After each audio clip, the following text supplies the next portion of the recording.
আপনি বলুন তো, একটা মানুষ মারা যাওয়ার পরে কবর থেকে উঠায় আগুন ধরানো কি ইসলাম অ্যালাউ করে? কথা বলে অ্যালাউ করে? সে মারা গেছে, সে যদি বন্ড হয়, সে যদি প্রতারক হয়, সে যদি জাহান্নামী হয়, জান্নাতি হোক বা জাহান্নামী হোক, এটার ফায়সালা আল্লাহ করবেন। তুমি কবর থেকে উঠাইয়া যে তার গায়ে আগুন ধরাইছো, তুমি কয় নম্বর তুমি জানো নি? কথা বলেন ঠিক না বেটি? বেশি আল্লাহ বেশি আল্লাহ আকবার স্লোগান দিলে কি মুমিন হওয়া যায়?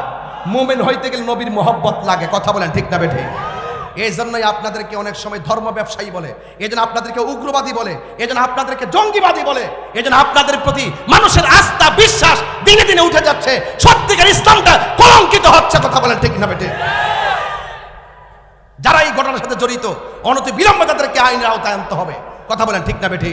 আমরা দেখেছি বিগত 24 সালের 5 আগস্টের পরে আমাদের 90টা মাজারের মধ্যে আগুন ধরে দেওয়া হয়েছে। ওই দিন থেকে যদি সরকার তাদের লাগাম টেনে ধরতো, আজকে কবরের ভিতর থেকে লাশ টেনে আগুন ধরাই দিত না। কথা বলেন ঠিক কিনা বলেন? আমাদের 95টা মাজারের মধ্যে আগুন লাগাই দেওয়া হয়েছে।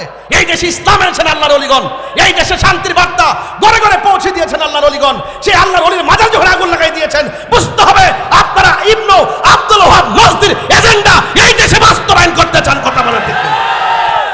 আহলে সুন্নাত ওয়াল জামাত এগুলো বরদাস্ত করবে না। শান্তিতে কথা বলি।